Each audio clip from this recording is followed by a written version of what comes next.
Me llamo Elian Thorne y soy lo que el mundo llama un detective de lo imposible. No trabajo para el gobierno, ni para la Interpol, aunque veces me contratan en secreto cuando las pruebas físicas de un detener sentido. Mi oficina es un chaos de expedientes amarillentos y libros de gramorios que hulen a ajafer y tiempo olvidado. Levo días años rastreando un patrón de asesinatos que la policía de Oaxaca y Paris ha calificado como sin resolver, pero yo sé que no son crímenes humanos, son rituals de sangre. El aire en mi estudio estaba pesado, cargado con el aroma del café frío y el incienso de sandalo que usó para mantener alejadas a las sombras. Mientras revisaba los recortes de prensa, sentí un escalofrío recorrer mi columna. Había algo en el ambiente, una vibración eléctrica que solo aparece cuando el velo entre nuestra realidad y el plano astral se vuelve delgado. Sabía que el ciclo estaba llegando a su clímax. El 22 de julio de 2026, encendí el televisor y las noticias de Telemundo comenzaron a bombardearme con fragmentos de un rompecabezas macabro. Primero, la noticia de un hombre de 69 años asesinado en su residencia cerca de Paris, un sujeto vinculado a redes de explotación y delitos sexuales. Para el mundo, era justicia poética o una venganza mafiosa. Para mí, era la primera marca del seguidor de almas, una entidad que se alimenta de aquellos que cometieron pecados atroces pero escaparon a la ley humana. Otro más, su ser, anotando la fecha en mi diario de cuero. El asesino no buscaba dinero ni poder, buscaba perder el mundo según un código antiguo y brutal. El nombre de esa apareció en los archivos, una sigla que yo ya conocía, la Sociedad de Inquisidores Arcanos, una secta que creía que solo la muerte violenta podía limpiar el alma de un depredador. Pero la noticia que realmente me congeló la sangre ocurrió el 25 de julio. Francisco Alejandro Leiva Aguilar, un periodista valiente que estaba desenterrando verdades peligrosas, fue asesinado en Oaxaca. Recibió 3 disparos certeros. La fiscalía hablaba de 2 sicarios que escaparon, capturados por cámaras de seguridad, pero yo 6 las imágenes en el monitor. Los atacantes no caminaban, se deslizaban. Sus movimientos eran demasiado fluidos, sus rostros borrosos, como si la realidad misma recusara capturar su imagen. Esto no es un ajuste de cuentas del narco, le dije mi asistente, una joven medium llamada Maya que estaba pálida como la cera. Leiva Aguilar no murió por lo que escribió, murió porque descubrió la ubicación del ancla. El seguidor no puede permitir que un humano sepa donde reside el portal. Maya asintió, sintiendo la energía residual de la tragedia que emanaba incluso a través de la pantalla. Mientras el mundo se distrae con la sentencia de cadena perpetua contra el Mayo Zambada y las polémicas declaraciones de su abogado, Frank Pérez, yo me sumergí en el mapa de Oaxaca. El abogado decía que el capo había sido engañado y sedado durante el vuelo a Estados Unidos, temiendo que lo erigiera de la avianita. Me pareció una ironía deliciosa, los hombres más poderosos del mundo temían caer del cielo, mientras que el verdadero depredador caminaba entre nosotros, invisible y eterno. Mira esto, Maya, sin un punto exacto en el mapa, una zona montañosa donde los reports de desapariciones coincidían con los brotes de enfermedades extrañas. Las ciclosporosis que está afectando a miles de personas no es un brote natural. Es la putrefacción espiritual que deja el seguidor a su paso. Cuando una entidad de ese calibre se manifiesta, el entorno biológico colapsa. Empake mi equipo, un revolver cargado con balas de plata grabadas con runas sumerias, un espejo de obsidiana para detectar desplazamientos dimensionales y un amuleto de protección que vibraba violentamente. El viaje a México fue un descenso al caos. En las calles, el miedo era tangible. La gente hablaba de la extradición de los capos y de la inseguridad, pero yo veía las sombras alargarse más de lo normal, como si tuvieran voluntad propia. Al llegar a Oaxaca, el olía a pólvora y a flores marquitas. Me dirigí al lugar donde Liva Aguilar dio su último suspiro. El cordón policial no estaba puesto, pero para alguien con mis habilidades, las cintas amarillas son más sugerentes. Cruz la línea y ser los ojos, expandiendo mi conciencia para leer el eco del crimen. Tú estuviste aquí, murmur, sintiendo una presión gelada en el pecho. De repente, el mundo cambió. El color desapareció y el cielo se volvió de un purpura enfermizo. Vi el fantasma del evento, dos figuras encapuchadas, sus manos envueltas en llamas negras, disparando no balas, sino fragmentos de odio concentrado. El periodista no tuvo oportunidad, fue una ejecución ritual. De repente, una de las figuras se giró hacia mí. Aunque no tenía rostro, sentí que me miraba. Un rugido sónico sacudió mis huesos y fui lanzado hacia atrás, impactando contra un muro de piedra. El espejo de obsidiana en mi bolsillo se rompió, una señal clara de que el enemigo sabía que yo estaba cazándolo. Ya no era el detective, ahora yo era la presa. Me refugié en una antigua iglesia colonial, donde el aroma a cera vieja me brindaba un respiro. Miami contacto por radio, su voz sonaba distante, interferida por la estática mística. Elian, he localizado la frecuencia. El seguidor no es uno, son dos. Son hermanos vinculados por un pacto de sangre que data de la Inquisición. Uno mata el cuerpo, el otro devora la memoria. Por eso los casos quedan sin resolver, el mundo olvida la esencia del crimen. Entonces tengo que romper el vínculo, respondí, mientras limpiaba la sangre de mi frente. Si puedo matar uno mientras el otro está distraído, la entidad colapsará. Sac mi diario y debugé el círculo de contención. Sabía que el siguiente objetivo sería alguien que manejara información sensible sobre el flujo de poder en el país, alguien que el seguidor considerara impuro. La acción estalló la noche siguiente. Me tendí una emboscada en un callejón oscuro, cerca del centro histórico. El aire se volvió denso, casi líquido. De las sombras emergieron los dos ejecutores. Sus capas parecían hecas de humo y sus ojos eran dos rendijas de fuego blanco. No hablaron, pero sus pensamientos resonaban en mi cabeza como gritos de agonía. Tú no perteneces a este ciclo, mortal. Quizás no, grite, disparando la primera bala de plata. El proyectil impactó en el pecho del primer ente, provocando una explosión de chispas azules. El ser soltó un alarido que rompió los cristales de las ventanas cercanas. Aproveché la distracción para lanzar un frasco de sal bendita y polvo de hierro, creando una barrera que los obligó a materializarse por completo. La batalla fue un torbellino de acero y magia. Yo luchaba con un estilo híbrido, artes marciales coordinadas con sellos manuales que invocaban ráfagas de luz.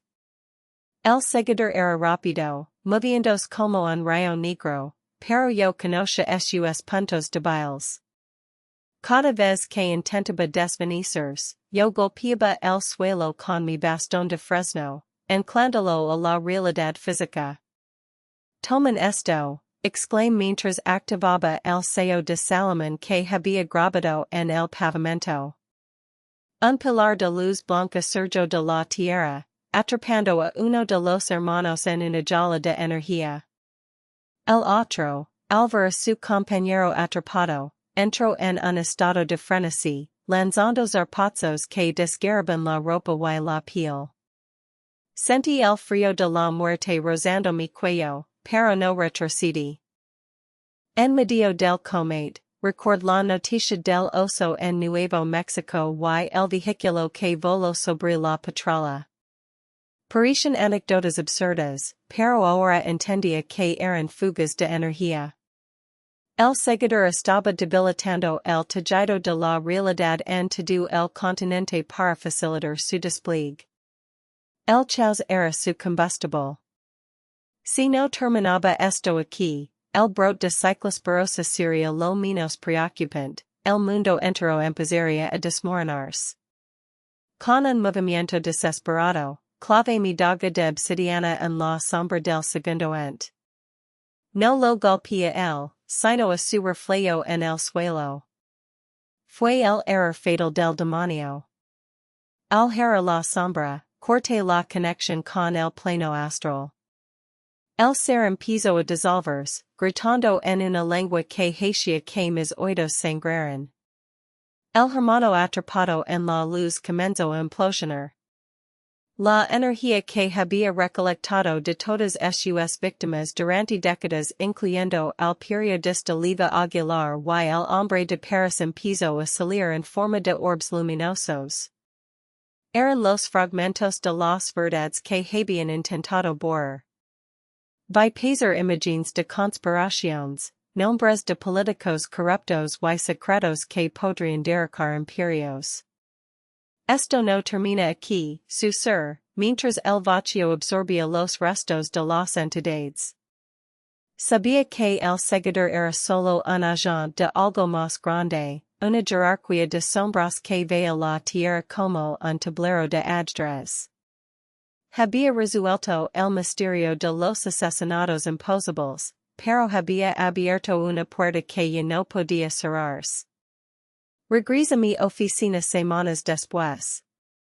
Las noticias seguían hablando de la extradición del Mayo Zambada y de las alertas sanitarias, pero yo ya no escuchaba la radio. Me sentaba en el silencio, mirando la cicatriz que el demonio me había dejado en el brazo. La ciudad parecía la misma, pero yo veía los hilos invisibles que movían a la gente, las manchas de oscuridad que se adherían a los hombres de los hombres poderosos. Maya entró en la habitación con un nuevo expediente. Su rostro estaba serios. Elian ha aparecido un cuerpo en Londres.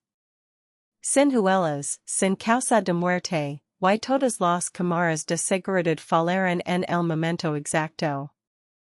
Suspire y ser los ojos. El ciclo se había reiniciado, pero esta vez, yo estaba listo. Sac mi revólver y comencé a grabar nuevas runas en las balas.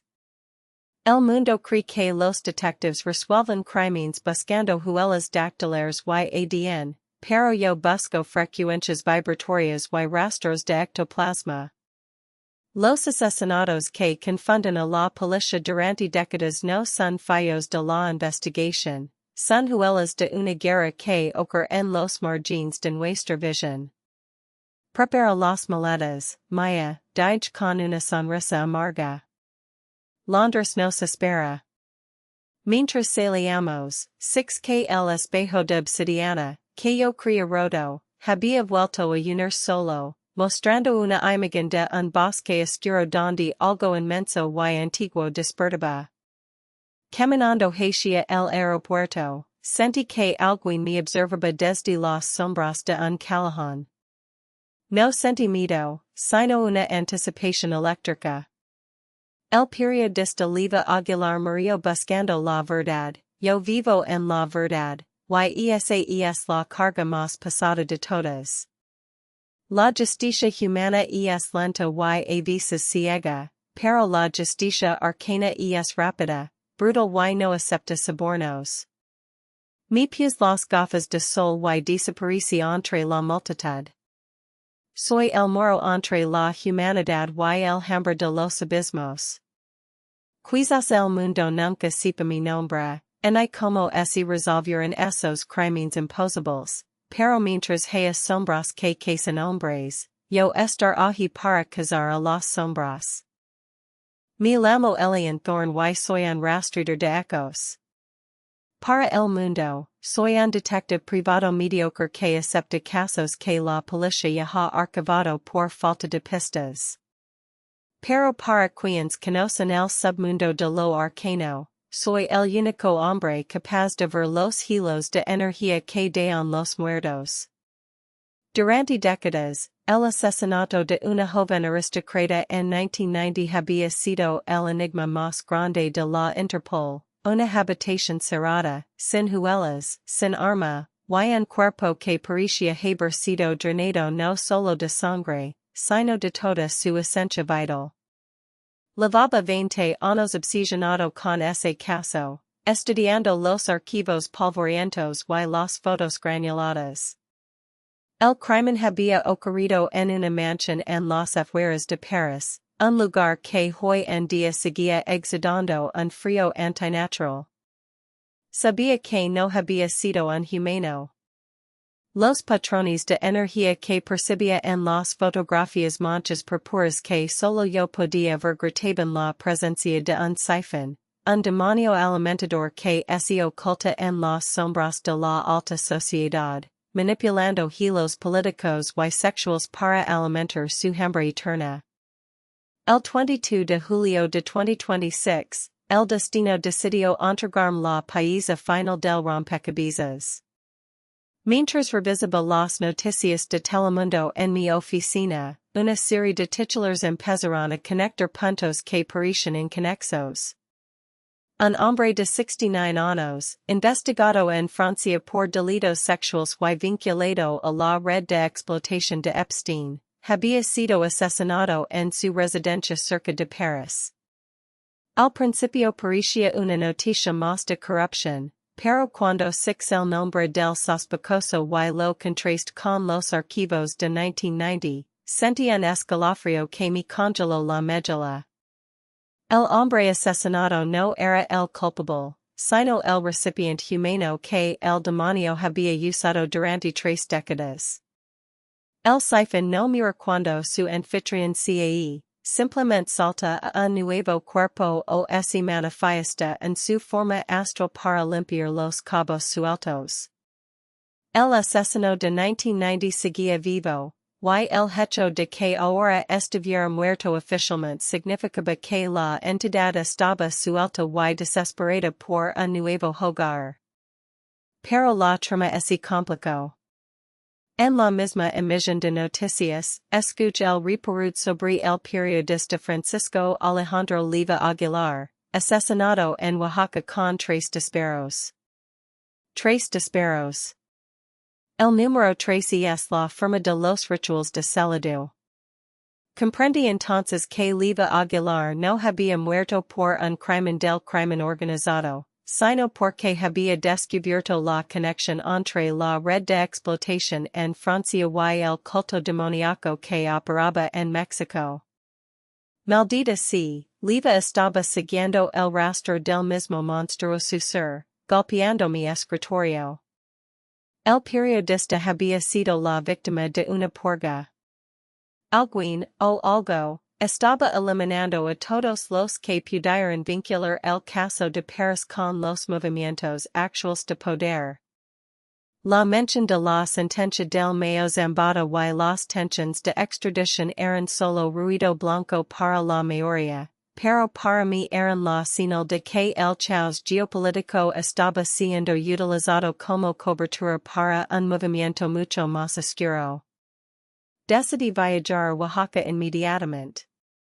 Necesitaba encontrar los cuadernos de Leiva Aguilar antes de que los limpiadores del culto los incineraran. Al llegar a la ciudad, el RSI sencha denso, cargado de una electricidad estática que erizaba los velos de mis brazos. Podía sentir la agonía del periodista flotando en el air como un humo grisáceo. Me infiltrar en el apartamento de Leva usando una lave maestra y un hechizo de invisibilidad menor que nublaba la percepción de quien me mirara. El lugar estaba revuelto, los cajones abiertos y los papeles esparcidos. Sin embargo, mi vista espectral detectó un resplandor dorado debajo de una tabla suelta del suelo. Era un diario encuadernado en cuero negro, protegido por un sello de sal y plata. Al abrir el diario, mis ojos se abrieron de par en par. Leva no solo había documentado la corrupción, sino que había fotografiado a los ejecutores. En una de las fotos, se veía a dos hombres disparando al periodista, pero sus rostros estaban distorsionados, como si la cámara no pudiera capturar su verdadera forma. Eran sombras, servientes del sifón. No eras un periodista común, Leva murmur, leyendo sus notas. Estabas rastreando la línea de sangre. El diario explicaba que el demonio de Paris se alimentaba de la inocencia robada a través de redes de tráfico humano. El dinero obtenido de estas atrocidades financiaba rituals para mantener la juventud eterna de una élite global. El asesinato de 1990 había sido el primer sacrificio maestro para abrir un portal que ahora estaba siendo reactivado en suelo mexicano. De repente, la temperatura de la habitación cayó drásticamente. Un susurro cesante llenó mis oídos, una voz que no provenía de la garganta humana, sino de un vacío abisal. El rastreador, el pequeño perro que alfadia cenizas la voz resonó en mi cráneo. Me gira rápidamente y six una silueta alargada, una mancha de oscuridad absoluta que devoraba la luz de la lámpara. Era el sifón. Ya no necesitaba un cuerpo humano, ese había manifestado en su forma pura, una criatura de extremidades imposibles y ojos que eran agujeros negros. El demonio sabía que yo tenía el diario y que yo era el único capaz de cerrar el portal que habían abierto. Sac mi daga de obsidiana grabada con runas sumerias y trace un círculo de protección a mi alrededor en un movimiento fluido. El demonio chocó contra la barrera invisible, soltando un chillido que rompió los cristales de las ventanas del apartamento. Tu cometiste el crimen de 1990. La grite, mi voz cargada de una autoridad que no sabía que poseía. Tu drenaste esa chica y ahora intentas hacer lo mismo con miles más. La criatura rió, un sonido como cristales rotos siendo arrastrados por el cemento. Esa chica fue solo la semilla, mortal. El mundo es un jardín de dolor y yo soy el jardinero. ¿Crees que tu pequeña daga puede detener el hambre de unión? La batalla comenzó con un estallido de energía. El sifón lanzó zarpazos de sombra que cortaban el aire y la materia. Yo respondía con ráfagas de luz blanca, canalizando mi energía vital a través de la daga. Cada golpe que lograba conectar dejaba una quemadura brillante en la piel etérea del monstruo, obligándolo a retroceder. Sin embargo, la criatura era más fuerte de lo que había previsto. Con un movimiento rápido, rompió el círculo de protección y me lanzó contra la pared. Sentí que mis costillas crujían y el sabor metálico de la sangre llenó mi boca. La sombra se abalanzó sobre mí, abriendo sus fauces para succionar mi alma. En el momento crítico, record las notas de Leva Aguilar. El periodista había mencionado que el sifón tenía un ancla física, un objeto vinculado a su primera víctima en 1990. El demonio no podía ser destruido solo con magia, necesitaba que su ancla fuera pulverizada mientras él estuviera vinculado a este plano. Busque freneticamente en el diario. El medallón de Zafiro, enterrado en la cripta de la familia en Paris. Maldición. El ancla estaba a miles de kilómetros de distancia. Pero entonces, sin una nota al margen, el ancla se fragmenta cuando el demonio intenta saltar de cuerpo, un fragmento viaja con él. Observe el pecho del demonio.